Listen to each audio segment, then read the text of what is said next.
So if we go through these, I'm just going to double check, I think that's the right one there in terms of your swing you had before. Yeah, so the left hand one here now, you can see was your old swing. Setup wise, I'd say you're a little bit behind the ball there. Now if we look at the two here, now we draw lines, that's your setup there now. And this is a little bit too extreme if I'm being honest, okay? Ideally speaking, the ball would be kind of more on this yellow line and your hand would be this blue line. So what we sort of say now is that the hands and arms are ahead of the golf ball. If we go too extreme, you'll start getting too steep on, okay? But where you were before here now, okay, pretty much the sort of centre of you now is kind of on the ball there now. As you went back, you just created so much power in your backswing length. That's just almost, I wouldn't say it's a full swing, but it's a pretty big swing there. Your head now has moved behind the golf ball. Now as you come back in the golf ball, it's almost like I try and stop putting too much power into it. Try and stop, and if you go for a full swing as you did there, you see all quite tucked up there, head down, not much movement there in the lower half we discussed on the outside there. Top half trying to turn through, just way too much swing. And then of course that fear of going too far, then you start quitting on it. You hit the ground on the grass out in the real life conditions, it goes like 10 yards in front if we're lucky. Okay, more like probably 10 foot. Okay, so a smaller, kind of shorter, punchier sort of swing is going to be better. When we put this club in here now, that's sort of extended out there. As we go back, what we sometimes see, okay, now that's not too bad, but even there, so that club face now is slightly turned in, okay. We would want the club here to be, that is kind of squared off there, and your leading edge is probably somewhere there. So you turn that club in a little bit, which will just, again, strengthen the sharpness of the leading edge, and that's going to encourage more sticking in the ground as well.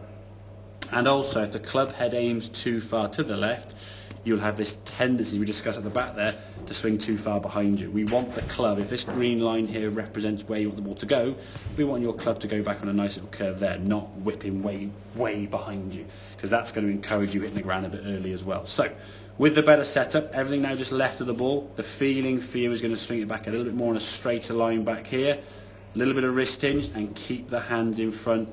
As you can see here now, allow your hips, your torso to kind of move through, turn your body through. This is your kind of 20-yard shot at most, 10 to 15 yards sort of green side shot around the green. Again, good strike of the ball. The ball's lifting up as much as it needs to lift. It's only going to go in the air sort of 5-10 yards. Okay, and the stick now, you see the right wrist here is not breaking down yet. When you had this one here now, obviously there's a big kind of flick there with the wrist, and this is a full shot, which is great. Wrist unhinging creates power. Last thing you wanted, John Paul, was power on this shot. The thing is, because it wasn't going far enough, it was almost like, well, do I hit it harder? Do I get more energy into it? And then if you do put more energy into it, and you catch it cleanly or mid-ball, it's whizzing across the green like a rocket, and then you get 20 yards to the green. You either go 5 yards short or 30 yards over the back, and the greens aren't big enough, are they really? So having the club to swing back more on a sort of straighter line to target found you a much better connection on the grass at the back there, okay?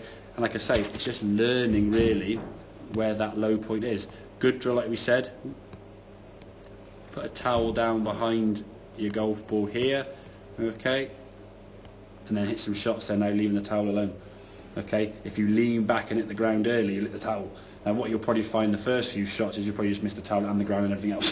Because you'll try and miss the towel, but then you'll start learning the angle required to come down to miss the towel. If you swing too far behind you, you're going to come in a little bit flatter and sort of scoop you on the ball there, and that's when your wrists have to start trying to take over. It's just another move we don't want to try and encourage in a chip shot. We want that club to be swinging kind of more up this way, okay, not around that way and that flick. I know you said there's obviously some little bit of lack of flexibility in the lower half. If you're a bit tight down the hips, it's not so easy to turn. So if we can make that club go back on a better angle, it just makes the strike point a lot easier to achieve. And if you can start striking it consistently, at least then you can start judging distance by, if I go back to here, it's 10, 20, 30, 40, 50, and so on. The problem in the past was you might go back to kind of here, which is too far for 20 yards, but then from that position up here somewhere it might go 5 yards or 45 yards. You hit the ground behind the ball, it goes in front of you. You hit the middle of the ball, across the green, it's disappeared. And then, of course, then you go, well, what do I want to do now? If there's water behind on the third on the button, you play the short shot, you duff it. If there's something to go over, you just clear it by whacking it too hard, and you're always stuck between those two shots, sir. Okay, that makes sense then, yeah? Yeah, it does. Excellent, good stuff.